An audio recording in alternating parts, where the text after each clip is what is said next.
Good evening and a very warm welcome to First Issues. As among the other topics of discussion this evening, we discuss the possibly missed business opportunity that is the provision of student accommodation. Overall, 2016-2017 intake at the University of Botswana alone stands at 12,819 students, with only 4,090 to be accommodated on campus. What happens to the exactly 8,729 off-campus students with their allowance of 1,400 pula? What of the thousands of others from the 23 registered tertiary institutions in Gaborone?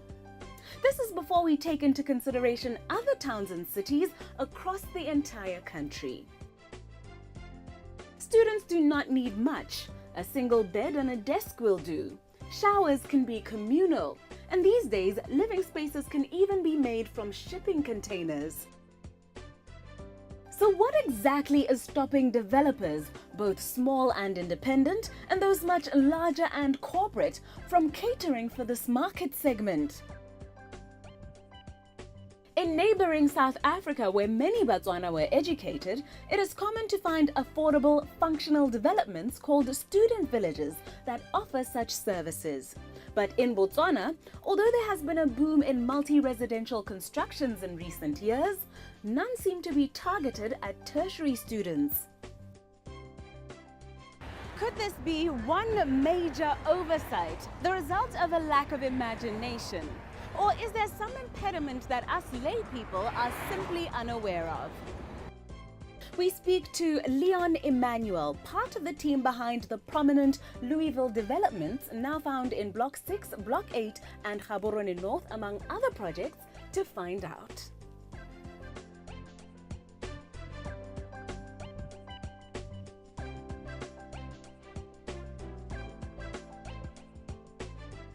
We were really curious as to why we see modern developments cropping up around the city, but in terms of student accommodation, where there's clearly a market with thousands of tertiary students coming to the capital city every year, we don't see those kind of developments springing up or any significant ones we can point to.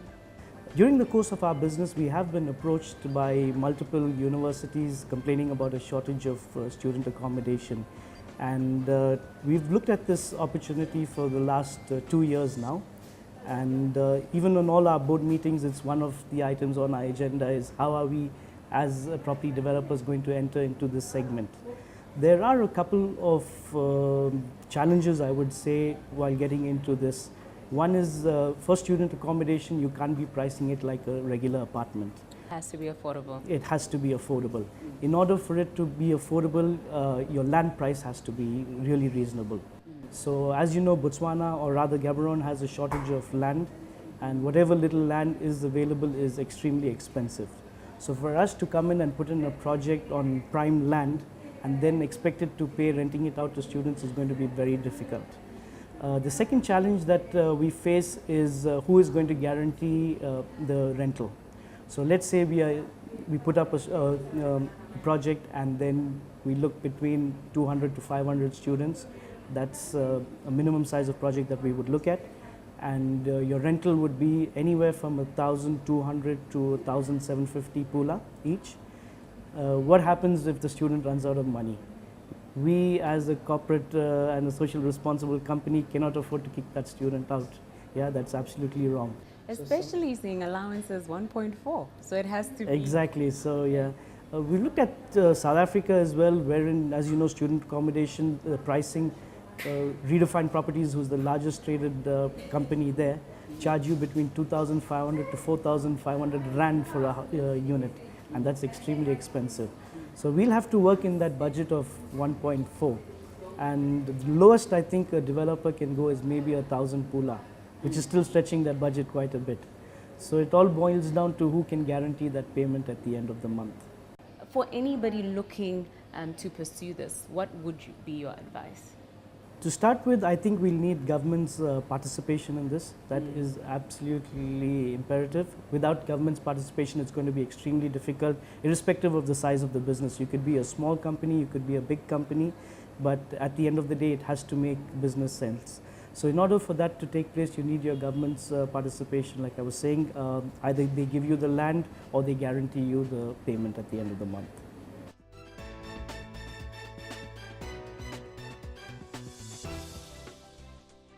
Welcome back to First Issues. As in this segment, we continue our look at different business practices and possible opportunities to be found in various countries from across the world, both near and far. Now turning our attention to Italy.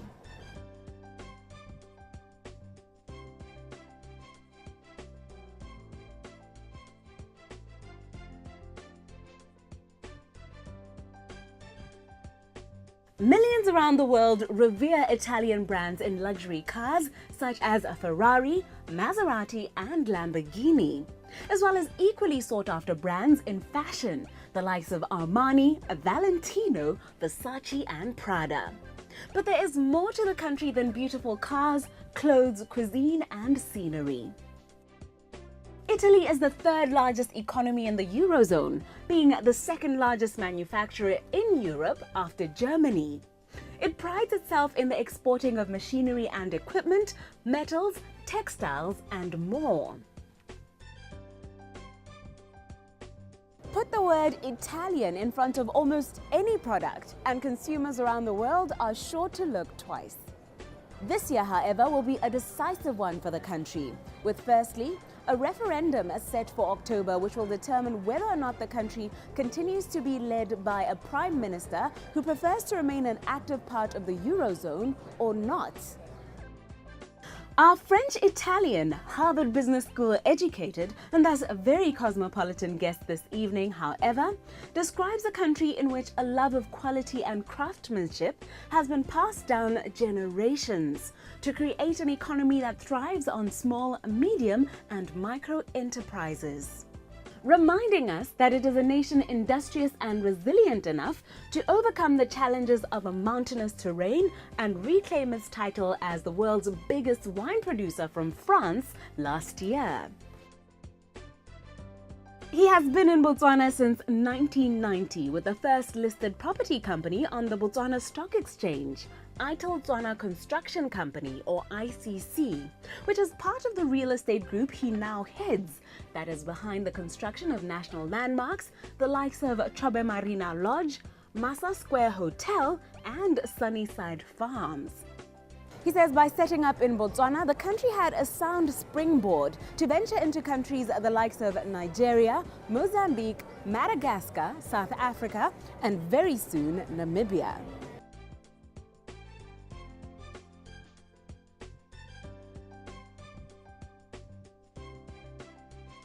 Guido Giacchetti joined us at Gourmet Grill in Massa Center in Gaborone CBD recently to tell us what exactly is unique about doing business in Italy. Italy is the 8th largest GDP in the world. It even became in 1987 was the 6th in the world. It's the third economy in Europe after Germany and France, and after Germany is the second industrial production in Europe. I think I mentioned industrial production because generally Italy is associated with fashion, with cuisine, with wines and with tourism, and not so much industry. I think it's interesting to know that Italy has a very strong industrial base. Italy is the 5th exporter in the world. It exports roughly $520 billion a year. Just to give you a comparative, it exports roughly 15 times the economy of Botswana as a whole. That is the export market of Italy outside. It's just to give some world perspective. And what has made Italy that strong from an export country is, I think, a very old tradition. Historically, Italy was always known, and I'm talking about 600, 800, 900 before Christ. Italy was known for its manufacturing of potteries and of iron ore. during the Etrurian period. So Italy has always been a platform of industry, of small manufactures, and exporting to the northern part of Europe and to the Mediterranean as a whole. So there is a very strong tradition. What makes Italy very particular is that unlike other modern countries, Italy is made out essentially of SMEs and small businesses. Very strong is the structure of small industries, very small family businesses, very small entrepreneurs that adapt their products to the needs of the external part of the world. Clearly it's got advantages and disadvantages, but the major advantage of that is that it allows the industry to adapt after for example, the Second World War. Italy was destroyed after the Second World War completely and had to rebuild itself completely. And it grew an average of 5.5% after the war up to the 1980s. And that growth recreated the whole economy, essentially on fashion, on industrial products, on arms, on the manufacturing, textile, and so that is the strength of the Italian economy right now, is this very adaptive industry made out of entrepreneurs. I know you said you came here in 1990 thinking you were going to be here for just a year, and you've stayed on since. What have been your observations about the way we do things here in that time, and what would you advise somebody coming to Botswana to do business? You can imagine when I first came as a kid, I was very small here as a tourist, and there was really nothing. But you know, between now and then, there are developments, there are lots of nice things to see. I think the peacefulness of the people, the respect of people, the safety of Botswana. This is on a personal basis. One feels comfortable in Botswana. Clearly, it's not the most vibrant society from an art culture, because it's a small city. Gaborone is a small city, but being a small city, it has got all the elements of a metropolis. Even though you have only 270,000 inhabitants in Gaborone, Gaborone is a very international city. What do I say to Italians coming? I say, first and foremost, the legal system is a very solid legal system, and the fact that the rule of law is upheld, that to me is, from a business perspective, very important. Very many democracies in the world do not have a very strong legal system, and therefore it is difficult to do business in countries where you do not have that legal system. So that is one that I think is very important.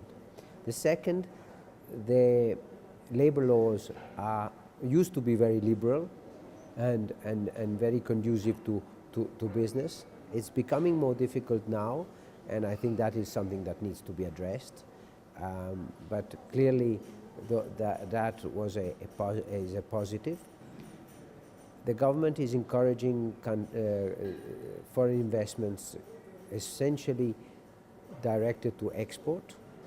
And clearly, when an Italian company comes here, I would encourage them to open up a base here, both from a financial point of view, investment safety of their investment, but essentially looking at this as a base for their investment regionally, because the market is relatively small. So they need to look at and work with the government in trying to create export from Botswana.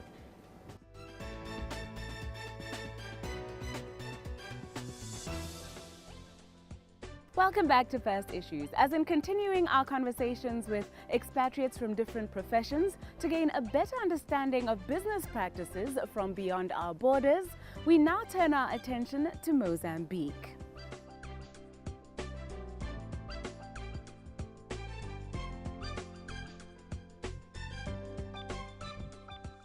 Our guest, the High Commissioner of Mozambique to Botswana, Domingos Fernandez, says his country has a very friendly investment environment. Yet some have said that the country has bureaucratic practices that hinder outsiders from setting up businesses easily. He addresses this perception.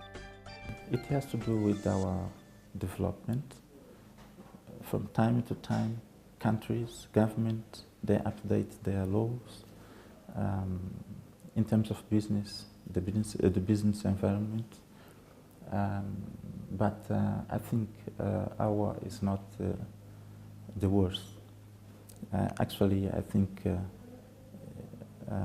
we are doing well. For instance, if you want to register your company in Mozambique, if you have all the requisites or requirements in terms of documents and so on, you can do it in 24 hours. So I think it's reasonable in terms of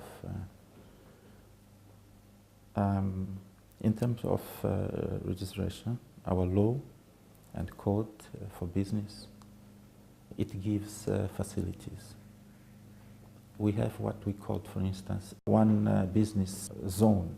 So it's an institution where you go, you find all the information in terms of law, in terms of the requirements you need, forms, everything. So you don't need to go to different institutions. So you go to one place and then you get all the information. And then you use the same place to submit your application. So I think we are trying to simplify the business, so to avoid that we don't have that heavy bureaucracy. The other issue which I can say in terms of the law is we have special economic zones. You know, in these special economic zones, you have special treatment. Like if you want to import equipment, if your business is in that special economic zone, then you don't pay duties if you import equipment, you know, heavy equipment and other. The other thing is that in that special zone, economic special zone, you also you have a kind of special treatment in terms of taxes. You know, there is incentives, and also in terms of customs. Then, as I said, you are exempted from duties. With that, I think we do have, in terms of environment, this kind of facilities just to incentivize business people, and also because we know from the investment, then we'll have more jobs, you know, and also our economy will pick up, and the country will grow. Maybe we still have some hindrance, but I think we are moving towards having. Actually, we do have a business environment there, but of course, we need always to improve. You know, because the world is dynamic, is in change. So we need to adopt a new method also, and to update our framework, and so that's important. But we are trying to do everything to facilitate business. For a young entrepreneur, let's say myself, if I was heading to Mozambique for business, what advice would you give me, maybe to network, maybe in terms of presenting myself, how to better get along with my Mozambican counterparts? You've spoken already about the one-stop center for business people where they can do everything in one shot, but relationally, Should I pick up a few words? What nuances should I know about Mozambique? Well, we do have what we call CPI, that is Investment Promotion Center. It's more or less like BITC, yeah, the one you have here in Botswana. So there you have all the information about the business. If you are here, if you are not in Mozambique, you can still access it because all the information is online. Including, you can even submit your documents. You don't need to go there. Okay. Yes. But if you go to Mozambique and then you are looking for business, these investment,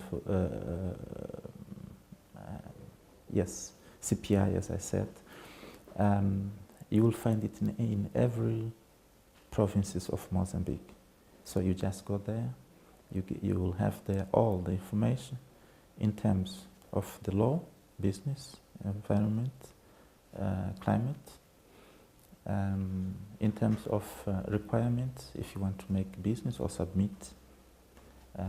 They also do have different projects which are already available and where you can, according to your interest, you want to invest, then you can just choose. They will give you all the information, advices, and then it will be up to you to decide whether you can invest in that or project.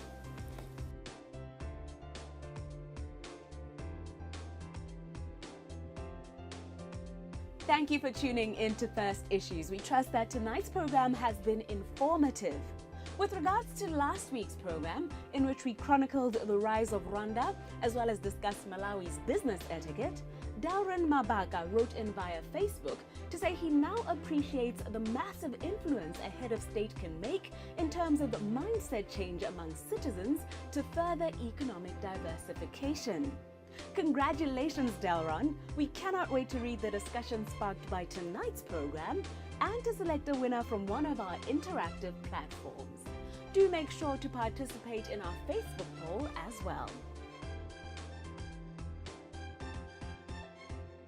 Almost 400 productive lives have been lost on our roads to date this year. First Issues and our partners, FNB, would like to urge all road users to be cautious, obey road signs, and avoid drunk driving. With that, we wish you a good night and safe driving.